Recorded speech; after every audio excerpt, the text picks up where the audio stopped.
Shalom anak raja, salam sejahtera dalam kasih Tuhan kita Yesus Kristus yang selalu mengasihi kita, yang selalu memberkati kita, dan selalu menjawab doa-doa kita sebagai orang percaya. Bapak Ibu yang diberkati Tuhan, saudara-saudariku yang diberkati Tuhan, kita berjumpa lagi dalam sharing firman-Mu pelita.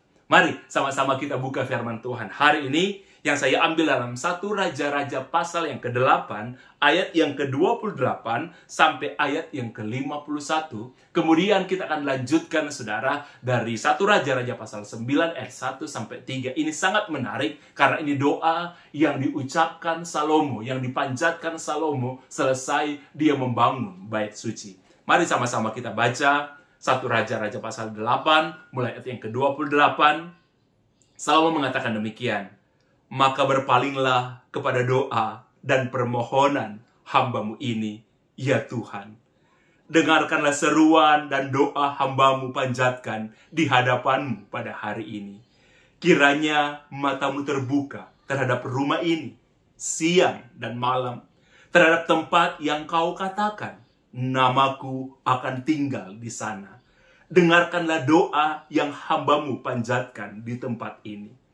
Dan dengarkanlah permohonan hamba-Mu ini dan umat-Mu Israel yang mereka panjatkan di tempat ini. Bahwa Engkau juga yang akan mendengar di tempat kediaman-Mu di surga. Dan apabila Engkau mendengarkannya, maka Engkau akan mengampuni. Jika seorang telah berdosa kepada temannya, lalu diwajibkan mengangkat sumpah dengan mengutuk dirinya. Dan dia datang bersumpah di depan mezbah-Mu di dalam rumah ini, maka Engkau pun kiranya mendengarkan di surga dan bertindak serta mengadili hamba-hamba-Mu, yakni menyatakan bersalah orang yang bersalah dengan menanggungkan perbuatannya kepada orang itu sendiri, tetapi menyatakan benar orang yang benar dan memberi pembalasan kepadanya yang sesuai dengan kebenarannya.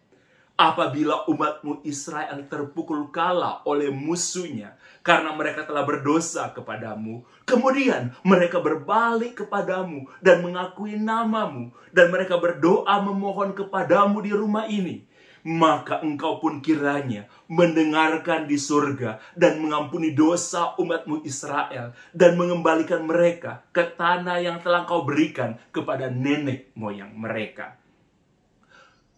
Apabila ayat ke-34, maka Engkau pun kiranya mendengarkan di surga dan mengampuni dosa umat-Mu Israel dan mengembalikan mereka ke tanah yang telah Kau berikan kepada nenek moyang mereka. Apabila langit tertutup sehingga tidak ada hujan sebab mereka berdosa kepadamu, lalu mereka berdoa di tempat ini dan mengakui namamu, dan mereka berbalik dari dosanya sebab Engkau telah menindas mereka, maka Engkau pun kiranya mendengarkan di surga dan mengampuni dosa hamba-hamba-Mu, umat-Mu Israel, karena Engkau yang menunjukkan kepada mereka jalan yang baik yang harus mereka ikuti, dan Engkau kiranya memberikan hujan kepada tanah-Mu yang telah Kau berikan kepada umat-Mu menjadi milik pusaka.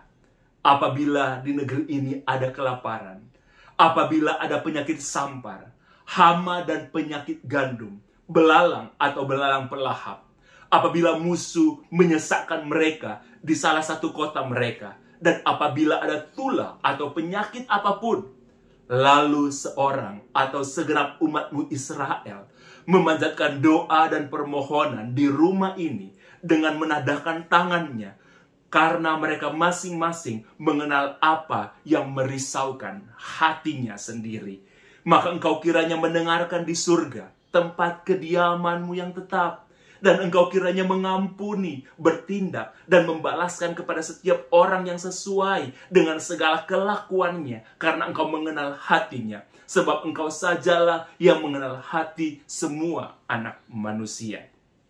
Supaya mereka takut akan Engkau selama mereka hidup di atas tanah yang telah Kau berikan kepada nenek moyang mereka. Juga apabila seorang asing yang tidak termasuk umat-Mu Israel datang dari negeri yang jauh oleh karena namamu. Sebab Orang akan mendengar tentang namamu yang besar, dan tentang tanganmu yang kuat, dan lenganmu yang terancung, dan ia datang berdoa di rumah ini.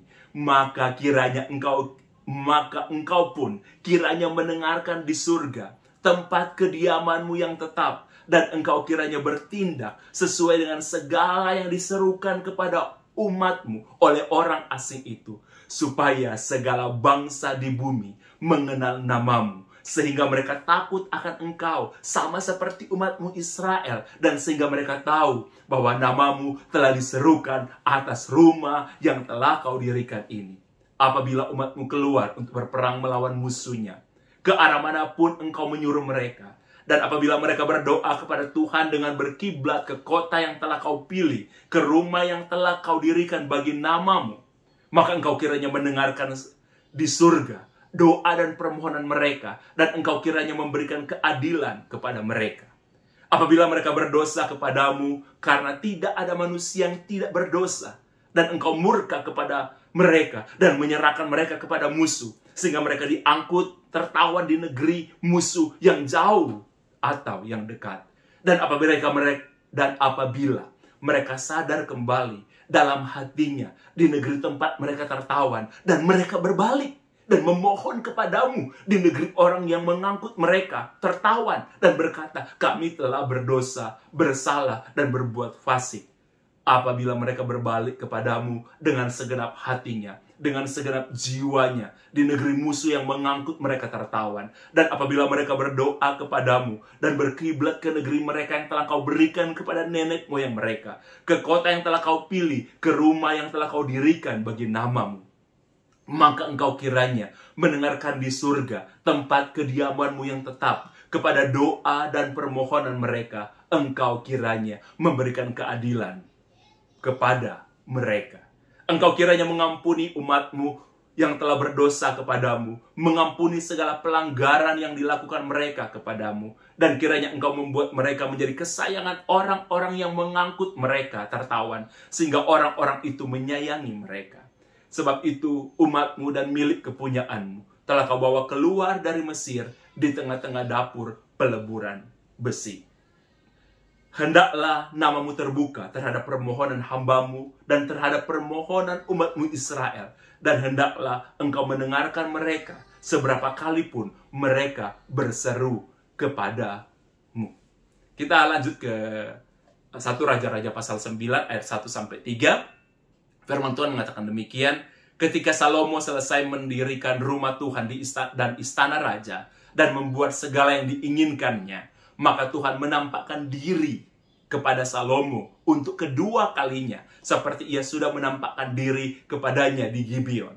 Firman Tuhan kepadanya, telah kudengar doa dan permohonanmu yang kau sampaikan di hadapanku. Aku telah menguduskan rumah yang kau dirikan ini untuk membuat namaku tinggal di situ sampai selama-lamanya. Maka mataku dan hatiku akan ada di situ sepanjang masa. Bapak Ibu yang diberkati Tuhan, saudara-saudari yang diberkati Tuhan, anak raja dimanapun Anda berada, apa yang kita baca tadi adalah doa yang diucapkan, yang dinaikkan saat Raja Salomo selesai dia mendirikan bait suci. Menarik sekali, doa yang sangat luar biasa, saudara. Doa Salomo bukanlah doa untuk dirinya. Doa Salomo sesuai dengan tujuan bait suci didirikan, supaya orang beribadah di bait suci, orang beribadah apapun masalahnya, apapun problemnya, apapun keadaannya, baik itu individu atau sebuah bangsa, ketika mereka berdoa di bait suci, mereka dipulihkan. Ketika mereka berdoa di bait suci, mereka menerima pengampunan. Ketika mereka berdoa di bait suci, mereka menerima anugerah. Jadi itu tujuan, saudara, bait suci didirikan. Bukan untuk kemegahan Salomo, bukan untuk kemegahan bangsa Israel, tapi itu untuk kemegahan dan tanda kehadiran Tuhan di atas bumi ini. Saudara, mari kita lihat. Daud sebenarnya, ayah Salomo, ingin sekali mendirikan bait suci. Tapi Daud tidak diizinkan Tuhan untuk mendirikan bait suci. Karena Tuhan bilang, Daud, tanganmu penuh dengan darah. Daud memang tidak bisa mendirikan bait suci karena tidak diizinkan oleh Tuhan. Karena Daud tangannya penuh dengan darah. Tapi saudara harus tahu, saudara mengerti, Daud lah yang Tuhan pakai untuk membuat Israel menjadi bangsa yang kuat, bangsa yang ditakuti, bangsa yang disegani oleh kawan maupun musuh. Daud telah menunjukkan, saudara, ketika Tuhan menyertai dia melawan seorang pahlawan yang luar biasa, yang sangat ditakuti pada waktu itu, seorang Filistin yang bernama Goliat. Raja Saul pun takut, semua pahlawan-pahlawan Israel takut. Dan muncullah seorang anak yang masih sangat muda, kira-kira berumur 17 tahun. Dia masih kemerah-merahan, dia melawan Goliat yang tidak, saudara, sebanding. Tetapi saudara, walaupun Daud tidak sebanding dengan Goliat, tapi Goliat tidak ada bandingkannya dengan Tuhan yang menciptakan langit dan bumi. Tidak ada bandingannya. Oke. Jadi saya selalu berpikir bahwa ketika Daud melempar ali-alinya, katapel yang ada batunya, itu bisa membunuh Goliat. Ya, itu batu yang biasa, tapi saya percaya batu itu diurapi oleh Tuhan. Oke, saudara, kalau kita diurapi oleh Tuhan, walaupun kita kecil, walaupun kita nggak sebanding, kalau kita diurapi oleh Tuhan, ada sesuatu yang akan terjadi. Kecil sekalipun, sederhana sekalipun, pekerjaan saudara, kehidupan saudara, pelayanan saudara, kalau disertai oleh Tuhan, saudara, itu akan jadi sesuatu yang besar, akan jadi sesuatu yang hebat, akan jadi sesuatu yang luar biasa. Itu yang dilakukan oleh Daud. Dan kemudian ketika Daud menjadi raja, saudara, Daud mengalahkan hampir semua. Walaupun Daud juga pernah kalah, saudara, tapi Daud mengalahkan semua pasukan, bangsa, tentara yang paling hebat di zamannya.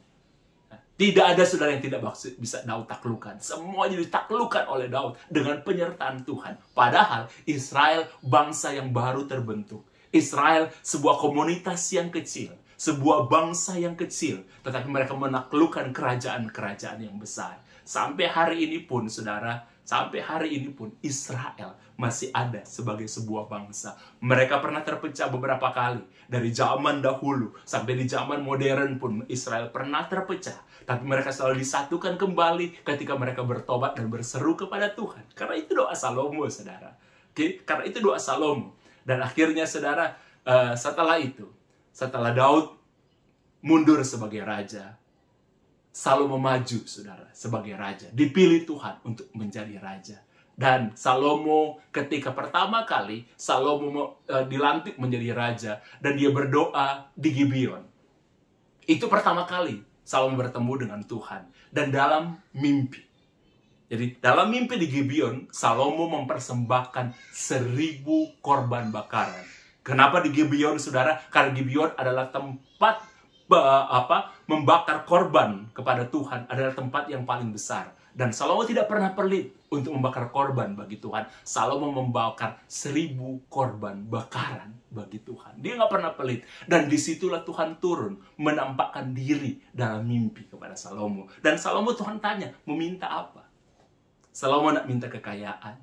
Salomo, saudara, tidak minta supaya kerajaannya kekal. Tidak. Yang Salomo minta kepada Tuhan, berikan aku hikmat untuk memimpin bangsa yang besar ini. Itu yang Salomo minta. Saudara, kira-kira kalau saudara di hadapan Tuhan, dan Tuhan membuka kesempatan saudara untuk meminta apa? Apapun yang saudara minta, kira-kira apa yang saudara akan minta? Mungkin saudara masih ingat kejadian ada dongeng, misalnya lampu ajaib, kemudian ada jin yang keluar dan ditanya, kamu meminta apa? Saudara, tapi Salomo itu luar biasa. Seperti itulah kira-kira, saudara, kalau ada dongeng seperti itu di masa kecil kita. Tapi ini bukan dongeng, ini kisah nyata. Tuhan bilang, kamu minta apa? Kira-kira, saudara, kalau saudara ada hari ini, ketika saudara sedang berdoa di kamar doa, dan ada hadirat Tuhan yang memenuhi saudara, kira-kira saudara meminta apa? Salomo minta hikmat, karena dia tahu sulit. Dia telah belajar dari ayahnya. Dia telah belajar dari Saul. Bahkan dia mungkin telah membaca nabi-nabi yang lain, saudara. Betapa sulitnya memimpin sebuah bangsa. Nggak mudah menjadi seorang pemimpin. Nggak mudah memimpin, saudara. Jangankan satu bangsa. Ya, bangsa yang pintar, dia yang kadang-kadang dikatakan ketegar tengkuk seperti Israel. Ya, bangsa yang dikarunia Tuhan dengan bangsa pilihan. Nggak mudah, saudara. Saudara, kalau saudara sebagai pemimpin dalam apapun, di rumah tangga, di perusahaan, salah satu yang harus saudara minta itu hikmat untuk memimpin. Itu yang Salomo minta. Dan saudara tahu, inilah yang membuat Salomo selama 40 tahun, Salomo memimpin Israel. Tidak ada peperangan di Israel. Di zaman Saul, saudara, sering terjadi peperangan. Di zaman Daud, sering Israel berperang dengan kerajaan-kerajaan di sekitarnya ingin menyerang Israel. Tapi di zaman Salomo, 40 tahun, Salomo memimpin Israel. Israel tidak pernah berperang. Ada masa damai selama 40 tahun. Mungkin saudara ada, waktu itu ada juga kerajaan-kerajaan yang ingin menyerang Salomo. Tapi Salomo, saudara, dengan hikmat yang dia miliki, mungkin dia berbicara dengan raja-raja itu. Dia berbicara, saudara, dengan kerajaan-kerajaan ingin menyerang dia. Dengan hikmat yang ada, saudara, sama mungkin ada perang, ada raja yang ingin mengancam, ada kerajaan yang ingin mengancam Salomo. Tapi dengan hikmatnya, Salomo tidak perlu berperang, saudara, ya, berlawanan. Tapi Salomo datang mungkin, dia berbicara dengan mereka, duduk dengan mereka, berbicara dengan hikmat, sehingga harusnya ada peperangan, harusnya ada penyerangan, itu tidak terjadi. Betapa luar biasanya keadaan itu. Sekali lagi, Israel di bawah pimpinan Salomo selama 40 tahun, saudara, tidak ada peperangan di Israel. 40 tahun masa damai tanpa peperangan. Wah, waktu itu pasti tentara-tentara Salomo memang terlatih, tapi mereka lebih bersantai. Mereka tidak benar-benar berpikir untuk berperang. Karena saudara tahu, ada seorang raja yang punya hikmat yang sangat tinggi. Sehingga saya percaya Salomo banyak menyelesaikan persoalan Israel, persoalan dengan kerajaan-kerajaan yang lain dengan saudara hikmatnya dia.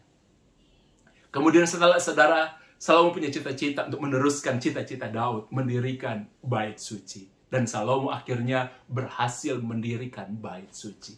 Bait suci yang sangat megah, dibuat dengan bahan-bahan terbaik. Demikianlah seharusnya gereja didirikan. Kalau bait suci bagi kita orang Israel semacam gereja. Saudara, Daud tidak diizinkan mendirikan bait suci, sedangkan Salomo diizinkan untuk mendirikan bait suci. Oke, saudara, saya ingin katakan tidak semua pendeta ya punya kasih karunia khusus untuk mendirikan bait suci atau mendirikan gereja. Tidak semua. Tidak semua hamba Tuhan, saudara, harus mendirikan gereja. Ada hamba Tuhan, memang yang Tuhan tetapkan untuk mendirikan gereja. Sesulit apapun, ternyata gereja bisa berdiri kalau Tuhan menetapkan orang itu untuk bisa mendirikan gereja. Saya, saudara, puluhan tahun saya melayani. Saya berapa kali tawarkan sebagai gembala. Oke, tapi saya tahu itu bukan panggilan saya. Dan saya cuma penginjil. Tidak diizinkan, saudara, sampai hari ini saya sadar untuk mendirikan gereja.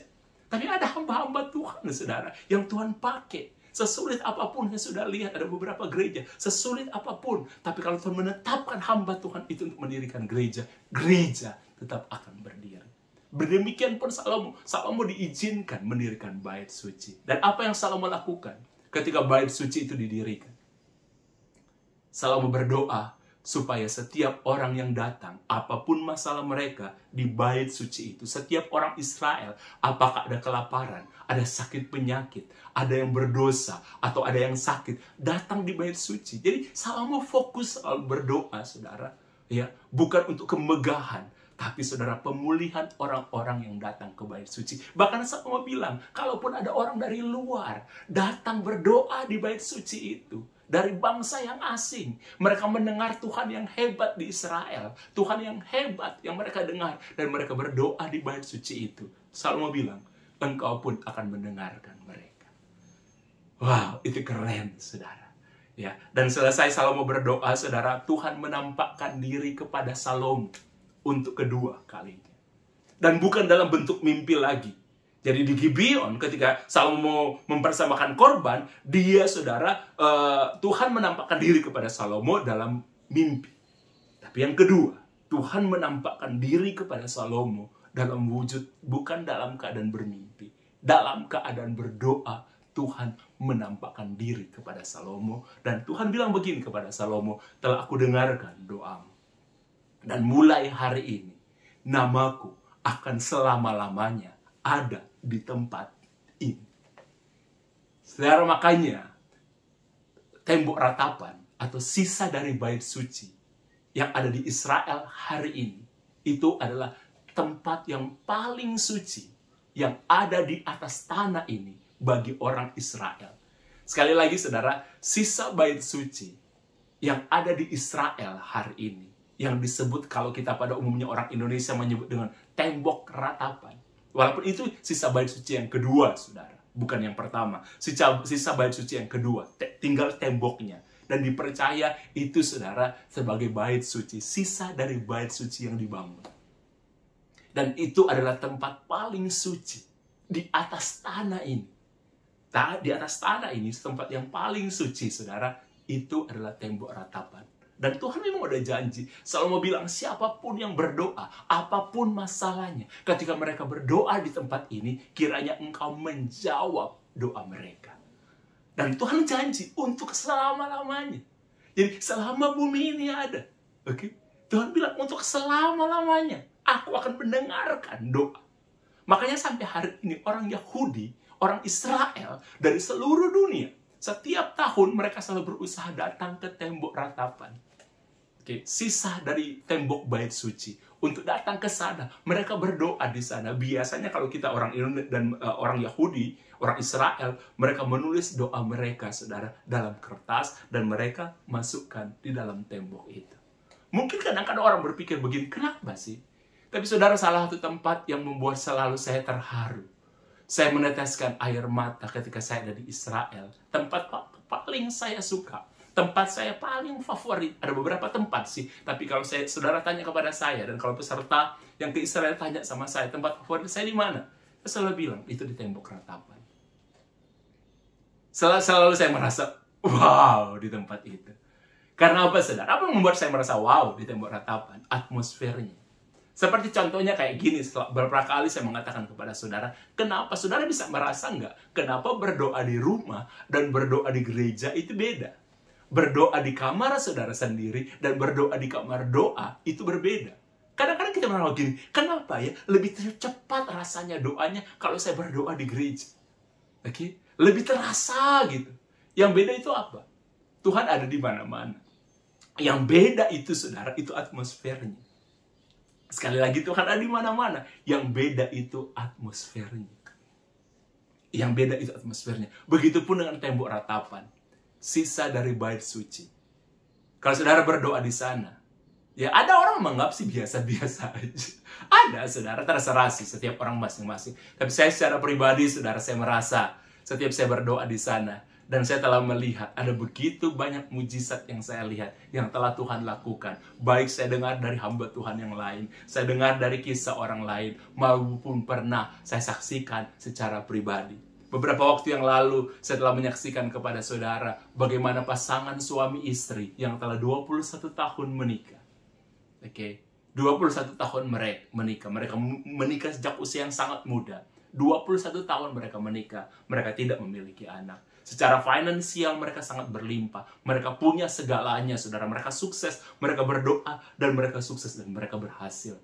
Sampai dia bilang dia udah lupa. Jauh, tapi jauh di depan, ibu itu mengatakan, jauh di hati kecilnya, dia tetap ingin memiliki anak. Ketika kami ada di tembok ratapan, dia tanya sama saya. Dia bilang, Pastor, jangan cerita kepada siapa-siapa, tapi saya mau tanya, boleh nggak saya minta berdoa punya anak? Saya bilang, silakan ibu. Dan saudara, beberapa bulan ketika mereka kembali dari Israel, mereka beritahu saya, mereka memiliki anak. Ibu ini hamil. Menunggu 21 tahun dengan segala usaha mereka. Mereka telah berusaha dengan segala macam upaya. Karena mereka punya kekuatan keuangan. Tapi ternyata tidak bisa. Tapi ketika mereka memohon di sana, 21 tahun. Itu terjadi. Saya mau cerita satu lagi kepada saudara. Sekali lagi, saya nggak mengagung-agungkan tembok ratapan. Saya nggak mengatakan bahwa itu tempat yang kalau saudara berdoa pasti dijawab. Bukan. Tapi memang Tuhan udah janji sama Salomo. Tuhan udah janji sama Salomo.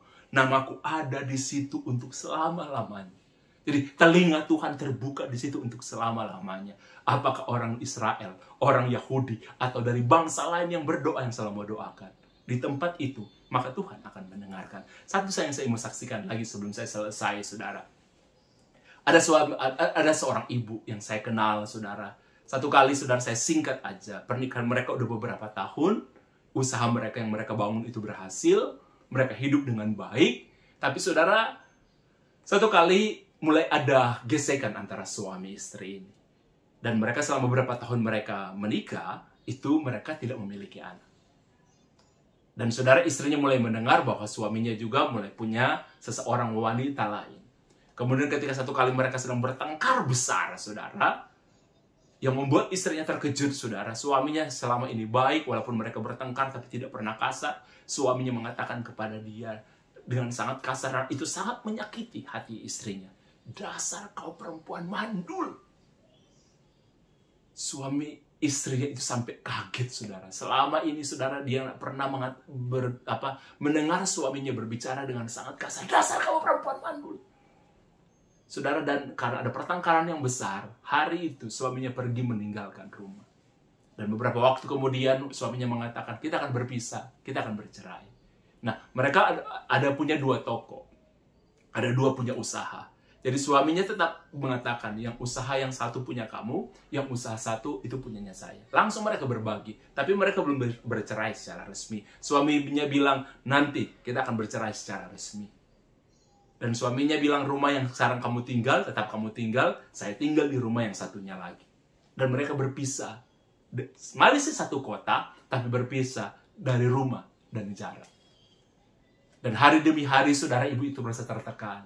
Dia tetap bisa menjalankan usahanya, tapi hari demi hari dia merasa tertekan. Karena saudara, orang-orang pun datang kepada dia, berbicara kepada dia, ngasih kabar, harusnya kan kasih kabar baik.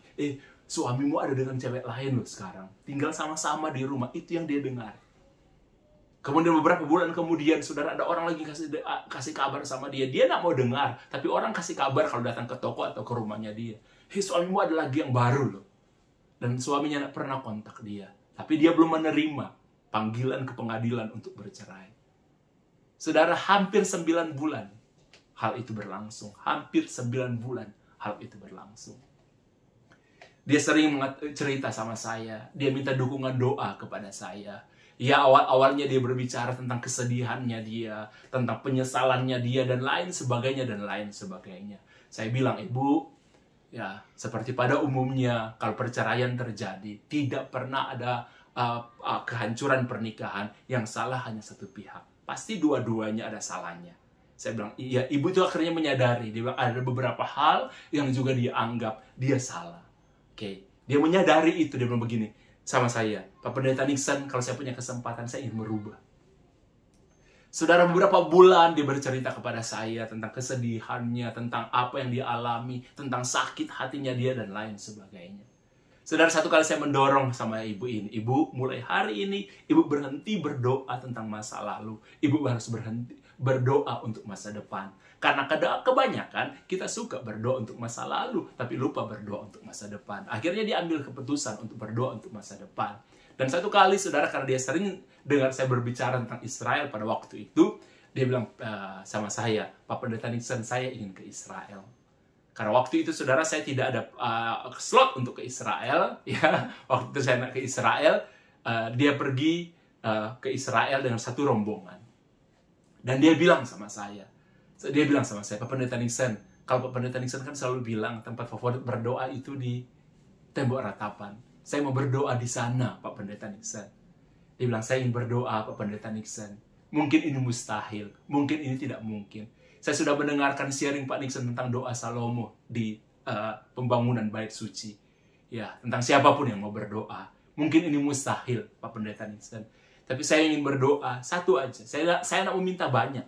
Saya hanya untuk minta keluarga. Pertama, saya berdoa supaya suami saya kembali. Kami jadi keluarga lagi, kami jadi suami istri lagi. Kedua, saya mau berdoa supaya kami memiliki anak. Ya benar, saya bilang. Ya, benar itu ya. Ya harus suaminya kembali dulu baru ibu itu hamil dan memiliki anak. Jangan, ya kan? Jangan ibu itu hamil baru suaminya kembali. Itu nggak mungkin kan? Oke, saya bilang pergi. Saudara yang diberkati Tuhan, itu luar biasa.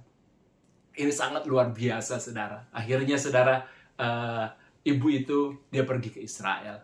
Dan di Tembok Ratapan, saudara, itu yang dia doakan. Dia minta kepada Tuhan, Tuhan, kembalikan suami saya. Walaupun dia rasa secara hati dan pikirannya, tidak mungkin. Tapi dia bilang gini, kembalikan suami saya, dan saya akan jadi istri yang penolong, dan saya akan jadi istri yang tunduk. Karena itu yang saya bilang sama ibu, ketika ibu jadi istri, lakukan dua hal ini. Jadi penolong dan tunduk. Itu aturan firman Tuhan. Jadi penolong dan tunduk. Saya bilang sama ibu itu. Kemudian ibu itu cuma berdoa sedua, Tuhan, saya berdoa, kembalikan suami saya ke rumah. Dan kedua, ketika suami saya kembali, saya akan hamil dan memiliki anak. Itu aja doa yang dia ucapkan pada waktu itu. Saudara, totalnya saudara dia pergi itu 13 hari. Totalnya 13 hari dia pergi. Ketika dia kembali, saudara, ketika dia kembali, rumahnya itu dan tokonya, dia minta bantu adiknya yang selama ini suka membantu dia untuk menjaganya.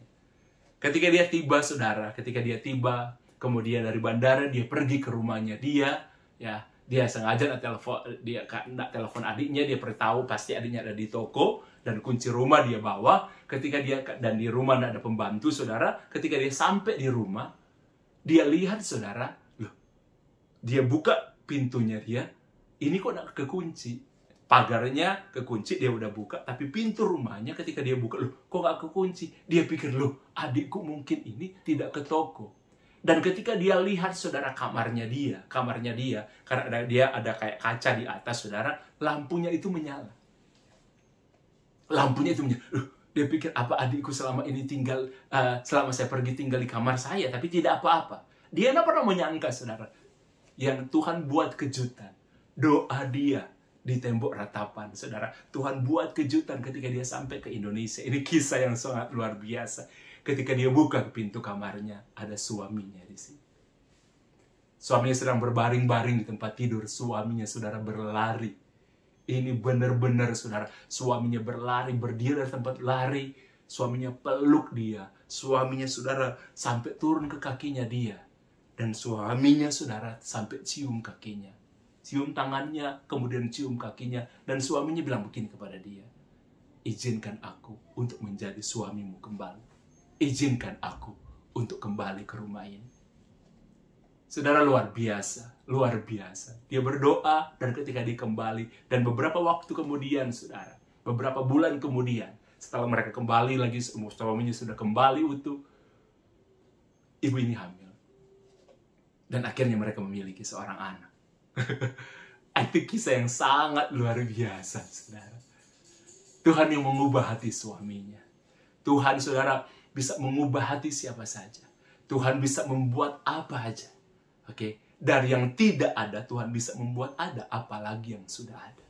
Itu kisah yang sangat luar biasa. Ketika dia berdoa di tembok ratapan, dia pulang, saudara, dia memiliki keturunan.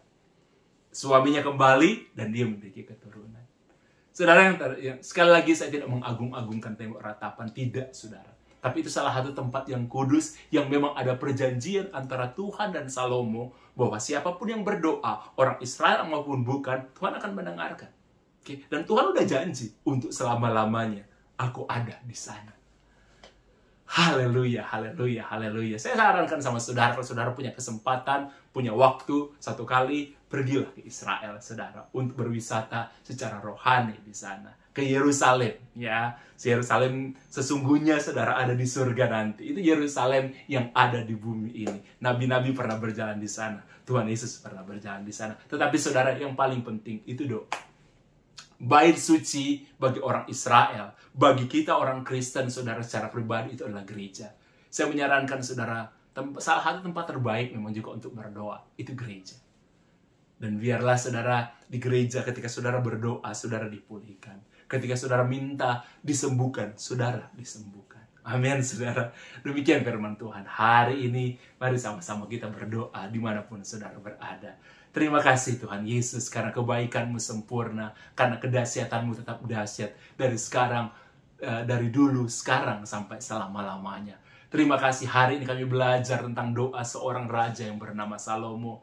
Terima kasih Tuhan, untuk apapun perjanjian-Mu dengan Salomo ketika itu di tembok ratapan. Tapi aku berdoa, dimanapun umat-Mu berdoa, di gereja, maupun mereka gereja secara pribadi, tubuh kami adalah bait suci Tuhan, bait Roh Kudus. Ketika kami berdoa, biarlah doa kami dijawab. Karena kami tahu, ketika kami berdoa, kami berbicara dengan Tuhan, bukan dengan manusia.